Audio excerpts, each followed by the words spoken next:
Yes, we can do. So kia ora koutou, everyone. Welcome to a joint OERC and Centre for Sustainability seminar. Today we've got two speakers, Yechao and Janet Stephenson. So Yechao is a Chinese environmental sociologist with research interests in low carbon transition, sustainable consumption, and public environmental concern. He's associate professor at Minzu University in China, but he's since January he's been based here at the Centre for Sustainability as a visiting scholar. So, and you're staying for 12 months. Okay, so until January next year. Okay, great. And second speaker is Janet Stephenson, who we all know, a research professor at the Centre for Sustainability at the University of Otago. So Fan and Janet are going to be talking about PV adoption in rural China and why culture matters. So over to you.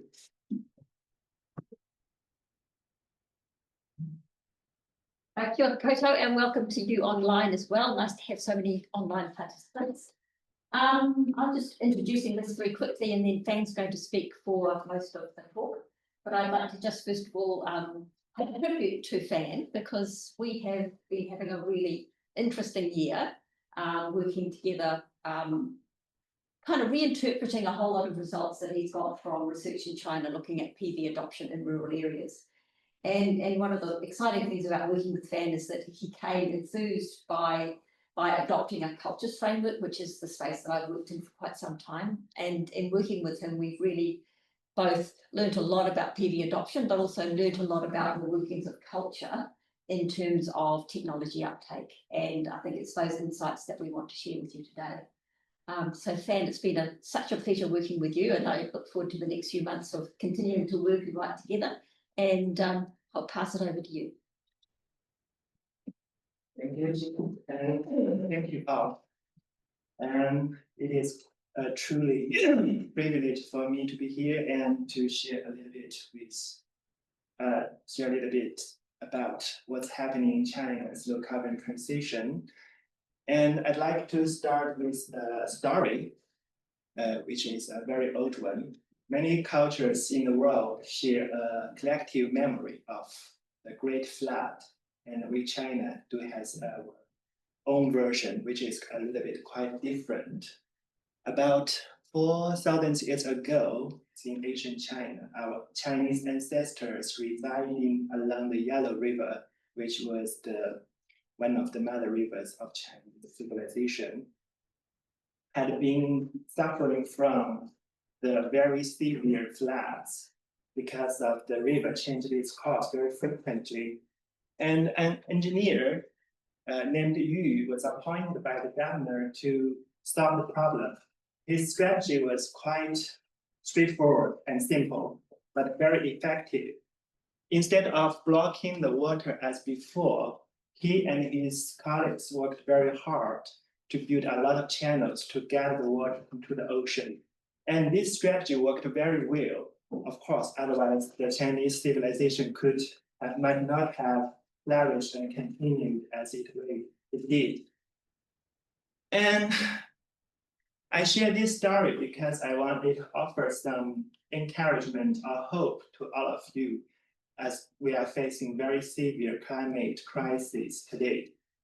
And mitigating climate change would seem to be a more and more mission impossible to many of us. And we have been so frustrated along the way, especially some key players are moving away from the right track. And China, as the biggest emitter in the world today, has been fully aware of its responsibility. We have set ambitious climate goals, and we have been committed to pursue these goals.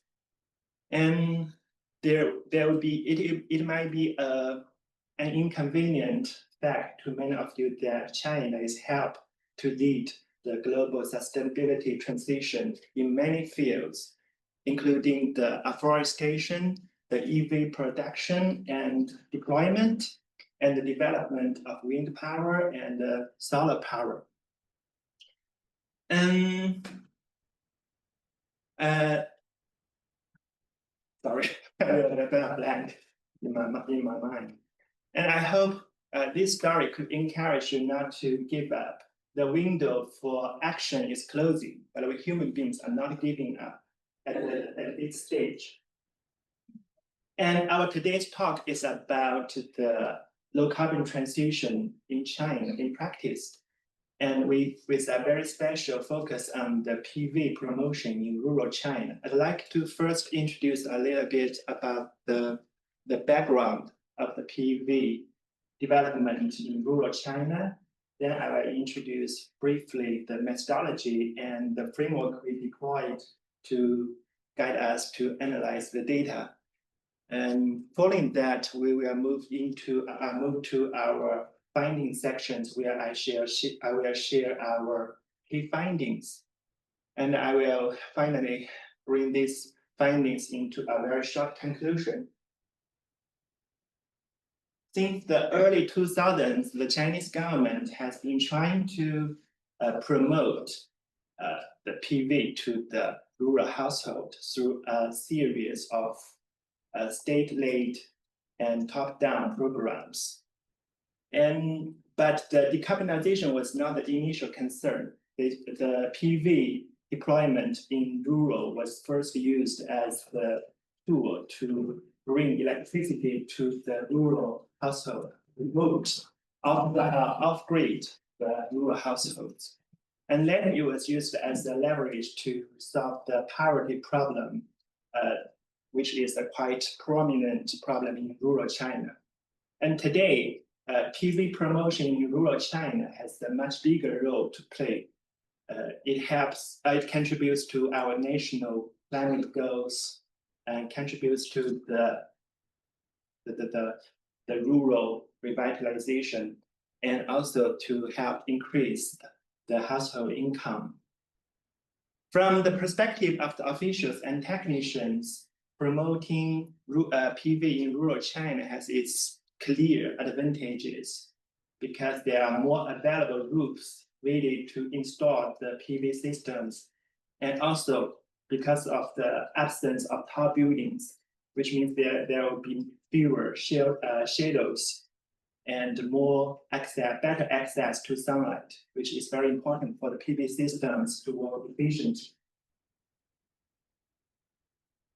And there are currently two main business models for the households to collaborate with the PV companies or solar companies. The first one is called self-financing and self-ownership model, which is quite similar to the classical customer-owned model found in other societies. And under this model, the household should pay out the upfront cost themselves, but they own the ownership of the PV system and receive all the revenues from selling the electricity to the grid. And the second business model could be called rooftop leasing model, which is quite innovative. And this model was designed to solve the high upfront cost problem for many rural households, which is a major barrier for some poor rural households. And under this model, the household don't have to pay anything. The PV companies will cover all the costs, and the companies will make money from selling the electricity produced by the system and pay a fixed rental fee to the household for leasing their rooftop. What I want to highlight here is that the PV market in China has been a little bit distorted by the subsidy policies. To encourage the PV promotion, our Chinese government has been trying to purchase the electricity produced at the household level at a higher rate than the retail electricity price. So as a result, most households we surveyed choose to sell all their electricity to the national grid to maximize their profits. So under both business models, the PV system is just an income generating tool or asset instead of an alternative energy source for the household, which is quite different from the experience in other countries. And the PV promotion programs has achieved great successes in some rural communities, as you can see from these two pictures. Across the two villages, almost all the roofs have been covered by the blue eye-catching PV panels, and yeah, it's quite impressive. However, in many rural communities, the PV promotion programs has been slowed in many ways. And our government didn't want to acknowledge the failure of the county-wide PV advancement program launched starting from the 2021, but according to the outcome, it has encountered very big frustration. And a lot of research have discussed the barriers to the household of rooftop PV in rural China, including the policy barriers, economic barriers, and technological barriers. And some researchers remind us to pay attention to the social barriers, especially the household engagement with such top-down state-led programs. And let me make it clear, in China, PV promotion in rural China, just like in many other countries, has been voluntary. No one could force a household to put a PV system on their rooftop, without their permissions. So our study will focus on the social side of this challenge as well, with a focus on the role of social culture in the household decision on whether to go solar. So with the background information in mind, how did we do the study on the ground? I will introduce our methodology, fieldwork journey, and the approach we applied to guide us to think about what we have observed in our field. And our research areas are located in two selected northern Chinese counties. And from July 2024 to February 2025, we have done 4 rounds of surveys across the two counties in 19 villages. Most of our data were collected through the face-to-face, unstructured, in-depth interviews. And we interviewed more than 100 households, include both the adopters and the non-adopters of PV.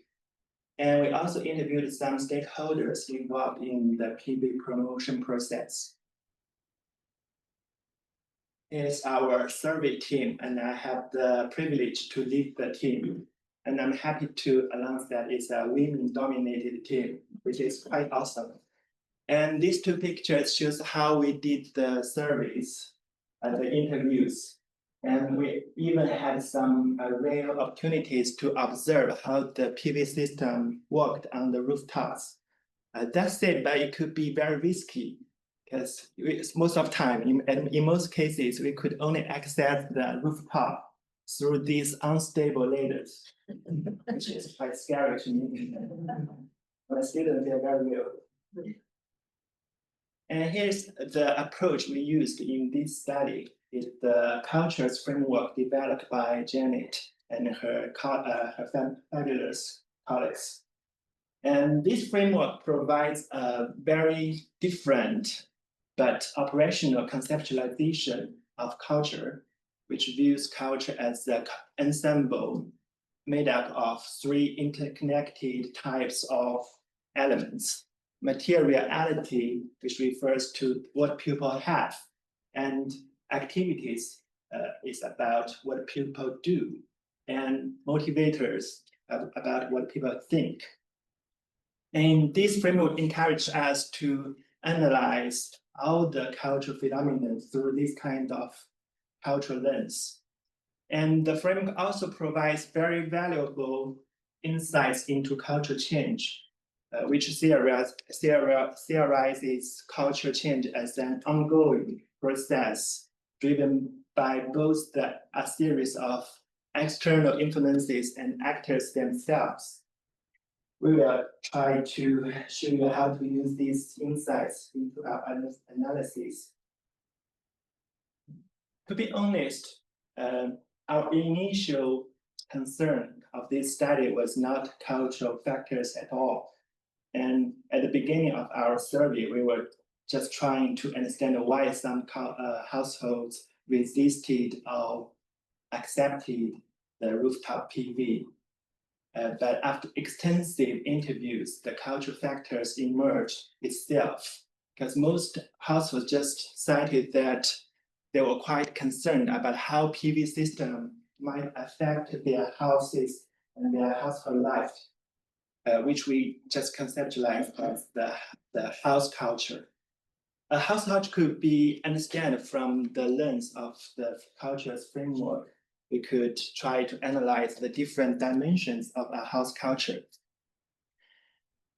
And for example, the materiality, we include the house itself and its physical components and the yard and some material household items, which we will break into in the next sections. What I want to highlight here is that every house culture is different and unique. There's no unified house cultures, but cultures do cluster along certain dimensions. According to our observations, we found that some house cultures are quite resistant to the PV technology, while others are quite receptive. So we will try to analyze these two clusters of house cultures, respectively, in the following sections. Here are some photos. The photos on the top are the Google satellite image, which, yes, you can see China from Google satellite.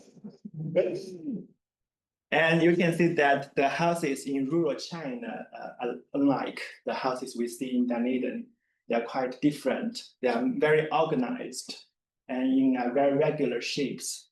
And they were built towards the same direction, usually to the south, to have better access to sunlight. And they were built quite closely to each other. Usually they have to share at least one boundary wall with their neighbors. And there are many similarities between the house cultures in the two counties we surveyed. But there's a remarkable difference in their house cultures.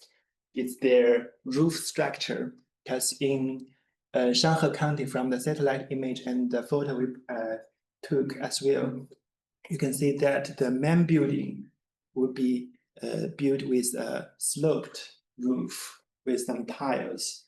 But in Chi County, almost all the rooftop area is flat. Yeah, they were used in some way. We will talk about that. But even for Shanhe County, there are some flat area on the rooftop. So there are more similarities instead of differences. So we are talking about the resistant house cultures first. And the household interviewees we spoke with cared most about the material effects of the PV systems on their houses, especially their roofs. On the top of their concern was the water leakage problem. Because in order to install a PV system on the rooftop, you have to drill a very deep holes into the rooftop, which is quite scary to the household. They were worried about the water leakage problem. And in Shanhe County, this kind of worry would be stronger because the main building, the roof, were built with a layer of reed underneath the tiles to strengthen the waterproofing. It's a kind of traditional wisdom, right? But the PV panels will block the rooftop from the sunlight, which will cause this kind of layer of heat damp and moisty, and over time will be the tires will be loosened and increase the risk of water leakage. And many households are also very worried about whether their household rooftop could be firm enough to carry or bury such a heavy PV system. It could be in tons, so they were quite worried about that. And moreover, some households complain to us that their rooftop space is not a vacant space. It has been used before the arrival of the PV system. It has been occupied by a lot of household items, such as the solar water heater, which is quite sustainable, right? Yeah, so they don't want to remove it. And also there's some harvest crops and the peach cooks and the rabbit hatches, and also just some household clutter. And it's just a storage room. So they don't want to remove these stuffs to make room for the solar systems. And the rooftop PV could also disrupt many activities of those house cultures. First would be the rooftop activities, which used to be carried out on the rooftop, because the rooftop was intentionally built as flat to facilitate some activities, such as drying crops during the harvest season, and raising some animals, and storing some house clutter, and sometimes drying clothes. And during hot summer evening, they would enjoy cool air on the rooftop with their family. So a lot of use, but the arrival of the PV system could ruin it all.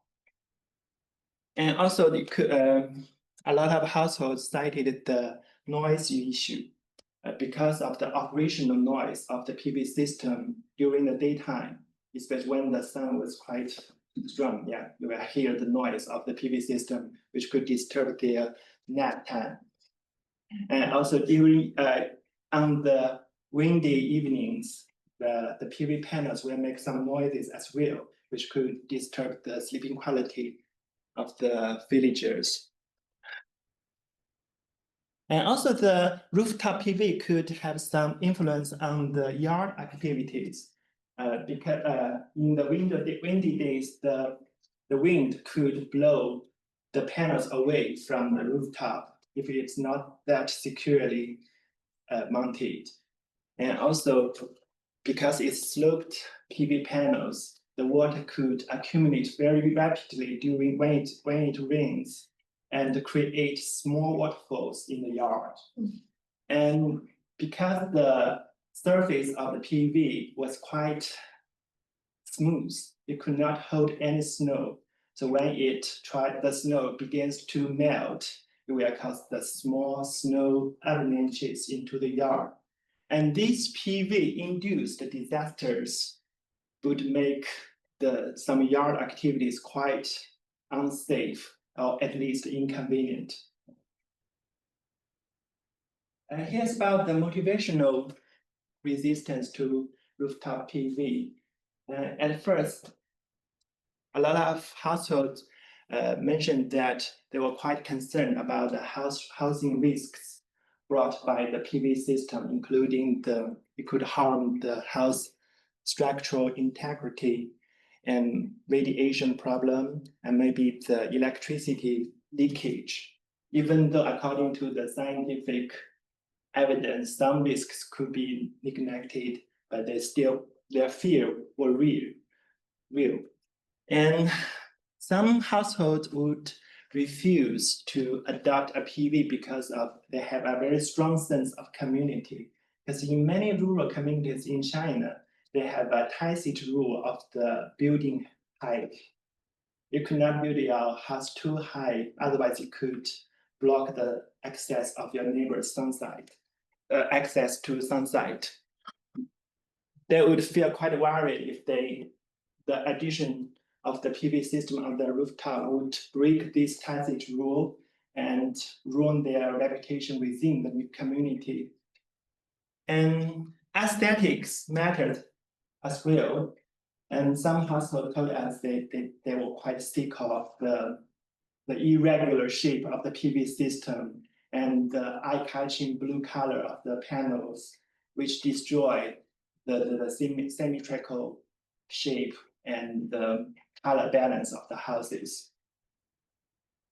And finally, some people would resist the PV system because of their belief in feng shui. We don't have really religious belief, but we have a lot of local beliefs. Yeah, that belief in feng shui.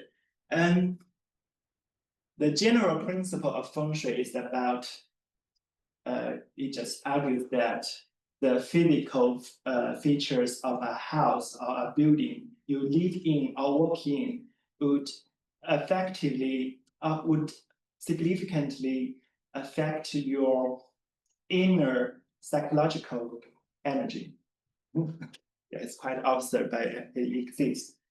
And the addition of a PV system on the rooftop it's a very substantial physical alternation to the house. They would believe that, or worried that whether it could destroy the well-arranged feng shui configuration and bring bad fortunes to themselves or their family. And so far we have analyzed the cultural, how the house cultures, different dimensions of the parts of the culture resist rooftop PV. But these parts also work together and produce stronger resistance. And for example, they could, across all the dimensions of house cultures, all of them highlight the significance of roof. It's not just a roof, it's a place for the household items, for household activities, and also a carrier of some meanings of symbols. So it has its cultural significance.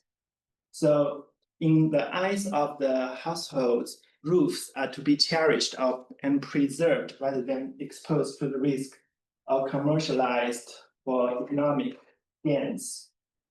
And also for some household, because the close interlinkages within the cultural ensemble, any small change or small adjustment to the cultural ensemble could cause us cascade of changes because of the domino effect. So they would fear that this kind of huge cultural cost was neglected and underestimated by the outsiders, especially the technicians and the PV companies. They feel it's not rational at all.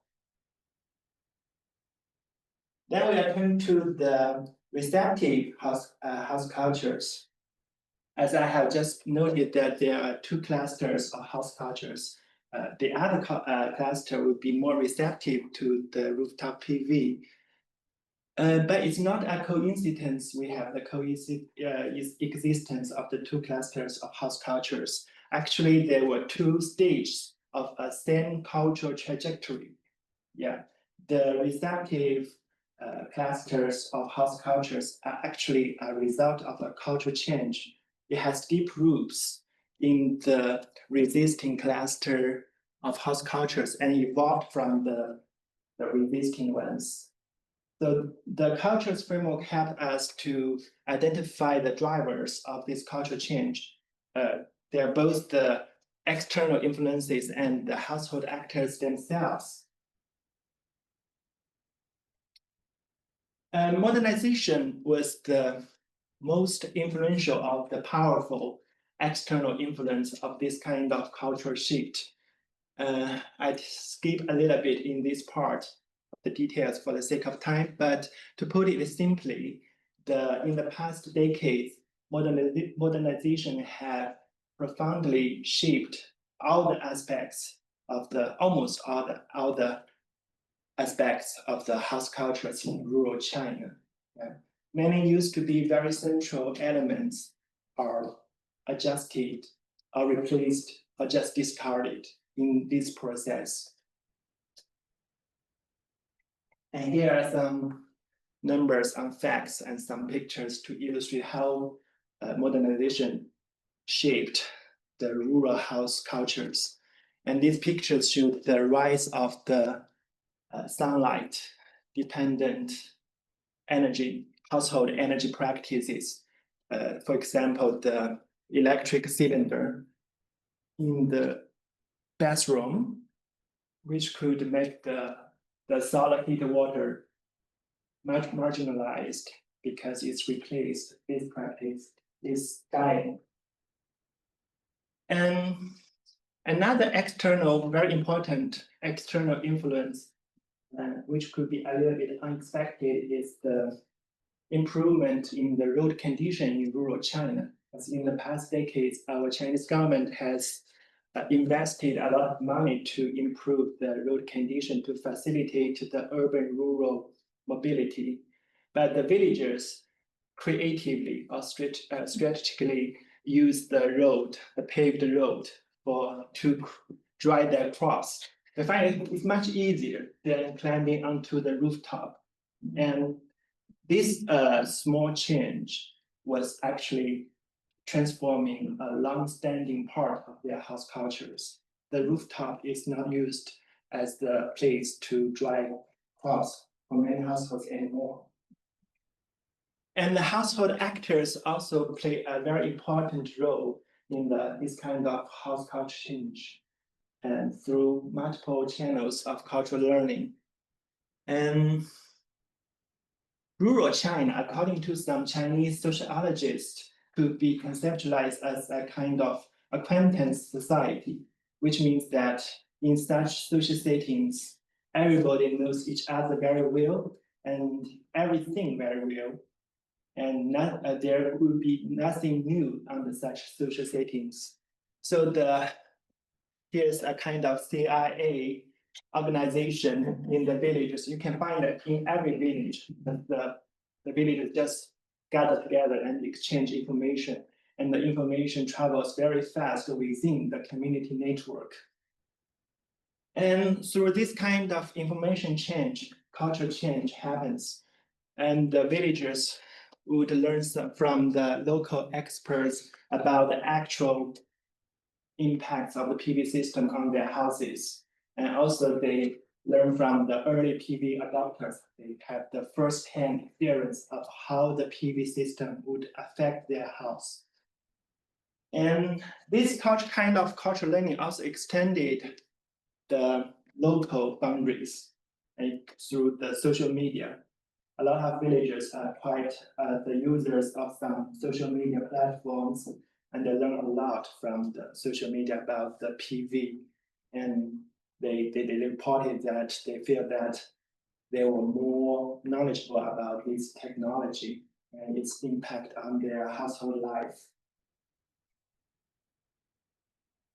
And as a result of these changing house cultures, more and more households are receptive to rooftop PV, with holding this kind of receptive house cultures. Because in these cultures, the roof has been decentered in many ways, and it was no longer the place for the crop harvest. And because of the physical limit of the left behind the elderly, they could not reach the rooftop very easily. So they are just abandoned that space for their activities. So which produced the vacancy of the roof. So when we spoke with the villagers or the adopters, they explained to us that they adopted PV because the roof was vacant or useless to them. Why not make money by reusing them? And through the active cultural learning, that many households have revised their image of PV. They would perceive PV as a less culturally sensitive technology. They even feel it quite beneficial because they try to explore the additional benefits of the PV, like the PV could help cool the room temperature during the hot summer days. And cultures not only shaped the household decision on whether to go solar, but also shaped how the technology evolved. We'll show you how this happened in this section. This kind of redesign of PV starts from the household level at the beginning, because especially the early household adopters, because they were not that fully satisfied with the original sloped PV design. And they feel that there are a lot of mismatches between their own house cultures and this design. So they made a lot of creative adjustments to the design. I'll give you some example. For example, some households want to keep their solar water heater. So they requested the installation workers not to pave all the rooftop with the panels, to leave some room for the solar water panel, solar water heater. And they also requested the workers to leave a gap among the PV panels so that the sunlight could go through to reach the solar water heater and could keep working.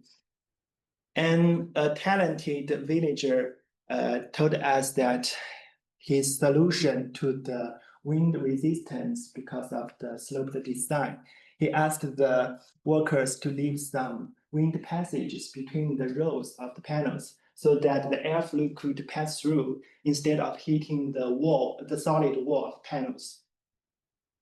And so even though you look at the sloped system on the rooftop, they look quite similar, but actually they are very different from each other because the cultures have adjusted them to some extent for every household.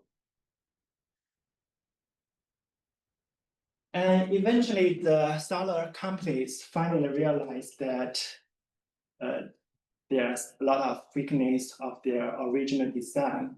And in response to these bottom-up complaints of the modification requests, they introduced a new design, which could be called the solar canopy. It looks like this. It looks like a carport or bike shade, but it was built on the rooftop. So it's different. And this design was introduced just especially to address the cultural concerns associated with the original sloped design of PV. And it works very well. And a lot of households feel like they are more aligned with their cultural needs. So the cultural resistance we have discussed, most of cultural resistance we have discussed could find their solutions in this new design. For example, the water leakage, because it was the full coverage and it has the very special waterproofing quality. So the water leakage risk could be reduced very significantly. And our served households are more satisfied with this new design. Some non-adopters even told us that they would like to have a solar canopy on their rooftop, compared to the original design, because they feel that it's more aligned with their own house cultures. And the solar canopy design could even reinforce their own house cultures in many ways. Like it could protect the roof instead of destroy the roof, because it's protected from the extreme weathers. And it could provide more sheltered space for the household to carry out their activities. And also, it could even assist their feng shui. So here's one of my most favorite story from the field work about how the PV system assists feng shui. And this guy in the picture was a widower whose wife died from an accident, unfortunately, not long ago. And he was quite sad. And he was very eager to understand why these misfortunes befell to his family. So he turned to a feng shui master instead of a sociologist. Just turned to a feng shui master, and the feng shui master assessed the house layout and said that it's all the fault of the house layout, because his house was a single-story house but his neighbor's house were recently new built two-story houses. So this kind of spatial configuration was quite the V-shaped. In Chinese, we don't say that, but it's V-shaped configuration was quite auspicious according to the feng shui theory, because it means that all the bad energies will flow towards the lowest point, which is his house. So the classical remedy was to rebuild his house as a second-story house, but he found a more economic way to solve the problem is to lease his rooftop to the solar company and to make the head of the house to as the same level as the roofs of his neighbors. So the problem solved, and bad fortunes never come. Yeah. Ridiculous, but yeah, like it's absurd. So this brings us to the conclusion part. And in this talk, we explored the complex role of culture in shaping household engagement with top-down PV promotion programs in rural China. A key conclusion emerging from our findings is that households were not passive recipients of policy intervention. They are actors with agency. It is their culture that navigate their actions towards PV and support them in the redesign of PV. Moreover, cultures themselves had a form of agency by collectively shaping the trajectory of the socio-technical transition. And our findings also have some important policy implications for to accelerate the low carbon transition. And first, the cultures matters, but we have to identify what kind of culture would hinder or facilitate the kind of the adoption of the low carbon technologies. And our study would advise a kind of new strategy to solve the problem of the misalignment between the technology and the local cultures, which we call mutual adjustment. You can both create conditions for desirable cultural change to make the culture more receptive to the low carbon technologies, or and redesign or design a technology targeted at the cultures, so they could be more welcomed by the adopters, the potential adopters. And also, we have to bring the cultural analysis into the policy development, but not just focus on a very small part or partial cultural perspective. I would recommend the cultures framework developed by Janet, which you can find more details in her recent book. Yeah. So that's all. Thank you. Okay.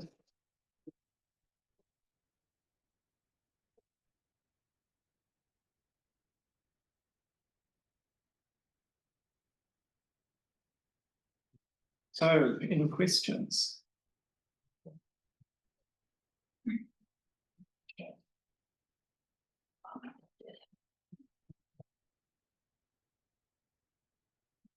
So we've got a couple of questions online.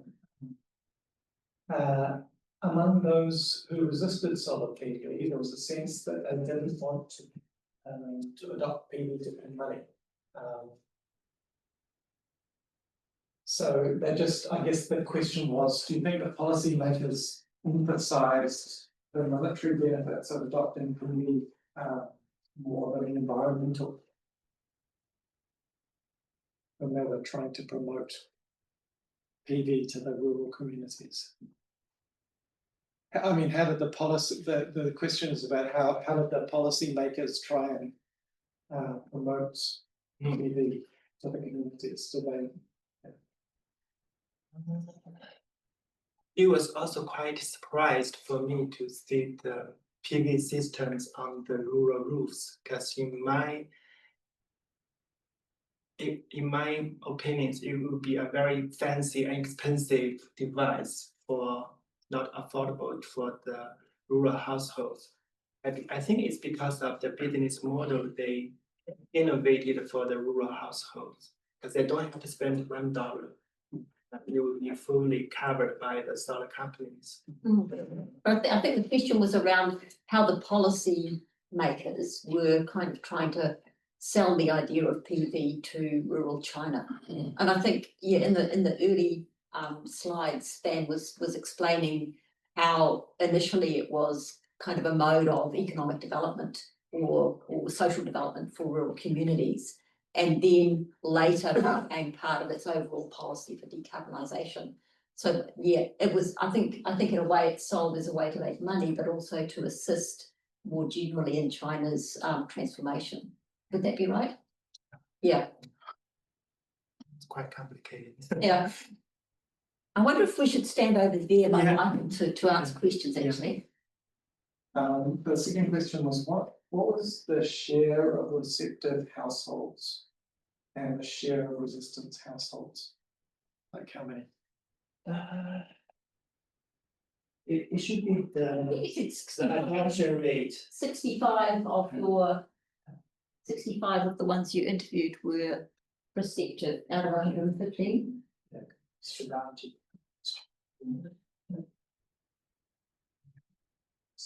They're not closely overlap that industry sense. Yeah, it's the adoption rates, and not all the household resisting to the rooftop PV are sharing resisting cultures. But there are other barriers like policy barriers, economic barriers, like that. But most of them, they could illustrate something. Most of them are resisting this new technology. Even for the villages, has almost 40% adoption rates. They still dislike the technology in some ways, especially the original sloped PV design. But of the 115 households you interviewed, you said 65 of them were adopters, so I guess the rest were non-adopters for one reason or another. Yeah, I think so. Yeah. But we didn't count whether you belong to the resisting cluster or that. We just want to give a general picture of how the house culture resist to the new technology. So I have a question as well. So in the sort of rural communities, then there's opportunities for this ground mounted solar PV. Is that the centralized PV? Well, even I guess on community land or farmland, rural farmland. Is ground mounted PV also? You can see this picture with the PV farm, depending. It's also in the village, right? But it's another kind of business model. It's the village, not with the household. Okay. And this research focuses on the household adoption of PV. Yeah. So that, I guess, in the same villages, do they have a lot of solar farms as well? Usually, for the villages we encountered, there were a lot of solar farms, but not this big. Maybe just perhaps 1 hectare. I'm not sure. But I had talked with Fan about this question at an earlier stage, and Fan also said that there is such a premium on agricultural land that often is reluctant to actually cover it over with the solar. Yeah, is that right? Yes. Yeah. For this PV farm, it used to be a water course, the river course, but it's dry, so you use it at the PV farm. Yeah, but for the most part, agricultural land is so highly valued that they don't want to cover it. Space is also a kind of scarce resource for PV promotion. Kia ora, yeah, thanks, with you. I was just wondering if I know it's outside the scope of your research, but how significant the income from leasing is, and if there's been much of an impact on the local economies, like the sort of noticeable impact? The leasing could be a little bit outward for the household, it's very low, about it could be 500 New Zealand dollar per month. It's very low. Per, how to say, not sure. Per season or per month, yeah. Per month. But it's very low. It's Very not that economically attractive to most households. I think it's just a small amount. Yeah. But for the elderly left behind in the villages, they would feel quite attracted to this kind of income, as they don't have a stable income source. Another question.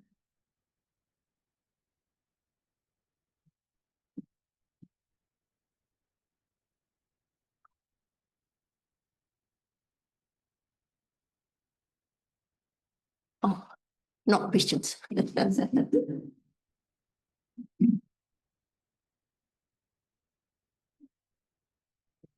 One more question. Well, it's not actually because I just wanted to say it's very interesting and I mean, yeah, thanks for it. I really like how I mean, I don't know much about Chinese culture, so it's really interesting to see how the belief of like that you showed us, Sure. yeah, sure, influences adoption of technology like that. It worked for some people. And for me, as well. Yeah, also I try to arrange the spatial layout in the office to have a better configuration of feng shui. I change the desk direction very frequently to receive very good energies. Nice. Okay, so thank Ben again and Janet again for their. That's the last OER seminar for the year, but hope to see you all at the OERC symposium in November. So thanks a lot.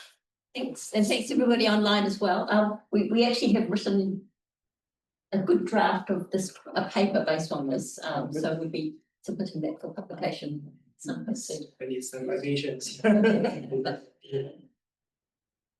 Thank you.